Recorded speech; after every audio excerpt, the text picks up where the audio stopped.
வணக்கம். ஸ்டேஜில் எல்லாரும் நிறைய பேர் பேசினாங்க. பேசும்போது பைரி படத்துக்கு சக்தி ஃபிலிம் ஃபேக்ட்ரி ஒரு முக்கிய அடையாளமாக இருக்குது அப்படின்ற மாதிரி சொன்னாங்க. உண்மையிலேயே சக்தி ஃபிலிம் ஃபேக்ட்ரிக்கு பைரி ஒரு அடையாளமாக மாறணுங்கிறது தான் என்னோட நிச்சயமா இது சாதாரணமான படம் இல்லை, என்ன நம்புங்க. நிச்சயமா இது சாதாரணமான படம் இல்லை. இந்த வருஷத்தோட கடைசியில இந்த பத்திரிகையாளர்கள், ஊடகவியலாளர்கள், நீங்க உங்களோட பேனாவை எடுத்து இந்த வருஷத்தோட சிறந்த படங்கள் அப்படின்னு எழுதுவீங்க. எழுதும்போது பைரியோட பேரு நிச்சயமா இல்லை. இது என்னோட நம்பிக்கையில நான் இதை சொல்றேன்.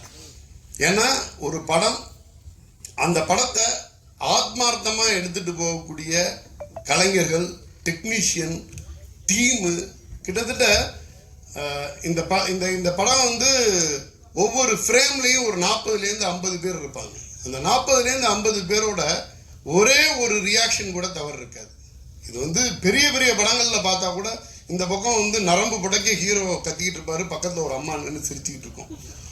அப்படி கிடையாது. இது அவ்வளோ பர்ஃபெக்ஷனாக ஒரு படம், மிகச்சிறந்த படமா ஆகச்சிறந்த படமா நம்ம அறிமுக இயக்குனர் ஜான் கிளேடி எடுத்திருக்கார். எல்லாருமே சொன்னாங்க, நாங்கள் 15 வருஷமா கஷ்டப்பட்டோம். இதில் உள்ள ஒவ்வொரு டெக்னீஷியனும் இது எல்லாரும் சொல்றது தான். 15 வருஷம் கஷ்டப்படுறாங்கிறதுனால அவங்கள யாரும் கொண்டாட முடியாது. ஆனால் 15 வருஷம் கஷ்டப்பட்ட ஒருத்தங்க சரியான விஷயத்தை பண்ணா நம்ம கொண்டாடியே தீரணும். சக்தி ஃபிலிம் ஃபேக்ட்ரி கொண்டாடும். பைரிங்கிற ஒரு படத்தோட வெற்றியை உறக்க கத்தி சொல்லணுங்கிறது தான் என்னோட மிகப்பெரிய ஆசை. பைரி வெற்றி படம் இல்லை, மிகப்பெரிய வெற்றி படம் அப்படின்னு ஒரு சில படங்கள் தான் அதில் உள்ள ஒவ்வொருத்தரும் தனித்தனியாக, அதாவது படமாக மொத்தமாக ஒன்று இருக்கும், தனித்தனியாக பார்த்தோம்னா ஒவ்வொருத்தரோட ஒர்க்கு தனித்தனியாக தெரியும்.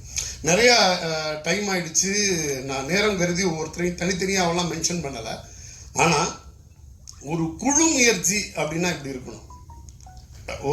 ஒரு குழு முயற்சி, அந்த படத்து மேலே ஒவ்வொருத்தருக்கும் உள்ள டெடிகேஷன், ஆத்மார்த்தமான பிணைப்பு அப்படின்னா பைரியாக தான் இருக்கும். ப்ரிவியூக்கு, அதாவது படம் ரிலீஸ்க்கு முன்னாடி ஒரு படத்தை அதிக தரம் நான் பார்த்த படம் பைரியாக தான் இருக்கும். எனக்கு என்னோட ஒரே ஆசை பைரியோட வெற்றியை சத்தம் போட்டு சொல்லணும், இதே ஸ்டேஜில் சொல்லணும் அப்படிங்கிறது. அதுக்கு முழு தகுதி உள்ள படம். அந்த இயக்குனர் ஒவ்வொரு ஃப்ரேமையும் செதுக்கியிருக்காரு. அதை தாண்டி அவர் அதில் ஒரு நடிகராக நடிச்சிருக்காரு. அந்த நடிகர் நான் ஃபர்ஸ்ட் படம் பார்க்கும்போது இவர் தான் இயக்குனர்னு தெரியல. நான் அவரை ஃபாலோ பண்ணேன். யார் அது இந்த மாதிரி இயல்பா ஒருத்தர் நடிக்கிறாரு? சையது, புதுமுக நடிகர், ஒரு பெரிய நடிகர் நடிக்க வேண்டிய, பெரிய நடிகர் மெனக்கெட்டு நடிக்க வேண்டிய, உச்ச நட்சத்திரங்கள் மெனக்கெட்டு நடிக்கக்கூடிய ஒரு விஷயத்த அவ்வளோ அழகா பண்ணியிருக்காரு. இதில் பண்ணியிருந்த பண்ணையார் கேரக்டராக இருக்கட்டும், அந்த வில்லன் கேரக்டராக இருக்கட்டும், அம்மா கேரக்டராக இருக்கட்டும், சரண்யா ஹீரோயின், இது ஒவ்வொரு கேரக்டரும் தனித்தனியாக பளிச்சுன்னு இருக்கும். இந்த வருஷத்தோட சிறந்த சப்போர்ட்டிங் ஆர்டிஸ்ட் யாருன்னா ஸ்ட்ரைட்டாக நீங்கள் பைரியிலேருந்து ஒருத்தங்களை எடுக்க முடியும், பிக் பண்ண முடியும். அந்த அளவுக்கு அருமையாக இருக்குது. ஒரு 15 வருஷம் சிரமப்பட்டேன், அப்படி கஷ்டப்பட்டேன், இந்த சினிமாவுக்கு வர்றதுக்கு கஷ்டப்பட்டேன் அப்படின்னு சொன்னதெல்லாம் இல்லைங்க. அந்த கஷ்டப்பட்ட எல்லாரும் சேர்ந்து ஒரு நல்ல படம் எடுத்திருக்காங்க. நம்ம தினேஷ் பிரதர் இந்த படத்தை எடுத்துகிட்டு என்கிட்ட காமிச்சாரு. அந்த படம் பார்த்து நான் சைன் பண்ண நாள்லேருந்து என் மைண்டுக்குள்ளே ஓடிக்கிட்டு இருக்குது, இந்த படத்தை ஜான் கிளேடி இப்போ இந்த படம் பண்ணிட்டார். ஒருவேளை ஒரு 2 படம் பண்ணியிருந்தாருன்னா இந்த படத்தோட அட்டென்ஷன் ஒட்டுமொத்தமாக எல்லாருக்கும் போய் நின்றுருக்கும். இதில் உள்ள ஒரு பெரிய ஆர்டிஸ்ட் இருந்தால் எல்லாரும் போய் நின்றுருக்கும். இந்த புதுமுக நடிகர்களையும் புதுமுக டெக்னீஷியனையும் மக்களை நம்ப வச்சு எப்படி தேட்டருக்கு எடுத்துட்டு வரணுங்கிறது மட்டும்தான் என் மைண்ட்ல ஓடிட்டு இருக்கு. உள்ள வந்தா படம் பம்பரிட்டு. அதுக்கு எங்களோட ஒரே புகலிடம், வேற எதுவுமே சான்ஸ் கிடையாது, பத்திரிகையாளர்கள் மட்டும்தான். நல்லா இல்லாத படத்துக்கு, சுமாரான படத்துக்கு இருவேறு வகையான விமர்சனங்கள் உங்கள்கிட்டேருந்து வந்திருக்கு. ஆனால் இது வரைக்கும் ஒரே ஒரு நல்ல படத்துக்கு கூட தவறான விமர்சனம் வந்ததில்லை. பைரி படத்துக்கு உங்கள்கிட்டேருந்து வரக்கூடிய, உங்கள் பேனாவிலேருந்து வரக்கூடிய மை மட்டும்தான் முழு ஆதாரம். ஒரு தயாரிப்பாளர் ஒட்டுமொத்த டீமை நம்பிட்டு கடல் கடந்து இருந்துட்டு ஒரு பணத்தை அங்கேருந்து இங்கே போடுறார். ஒரு நல்ல மனிதர் நல்ல டீமை நம்பி பணத்தை போடுறாரு. அந்த பணம் ஒரு ப்ராடக்டாக கன்வெர்ட் ஆகி நிற்குது. அந்த ப்ராடக்ட் வந்து மற்ற தொழில் மாதிரி இல்லை.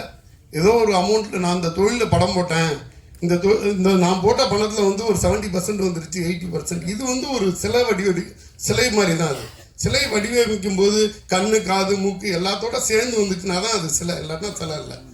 ஒரு சிலையாக வடித்து வச்சிருக்கார் ஜான் கிளேடி.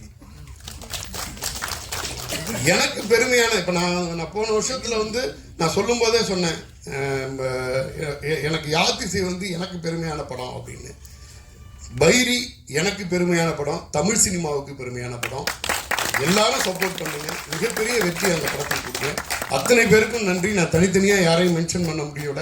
அந்த அன்பின் வானம் அழகை எழுதின லிரிக்கிஸ்டாக இருக்கட்டும், முத்துக்குமார் சாராக இருக்கட்டும், ஒவ்வொன்றுமே நீங்கள் வந்து நான் மென்ஷன் பண்ணுன்னா தனித்தனியாக அதுக்கான நேர அவகாசம் இல்லை. இந்திய சினிமாவின் மிகப்பெரிய PRO நிக்கில் அண்ணனுக்கும் நன்றி சொல்லி என் உரையை முடிக்கிறேன். நன்றி.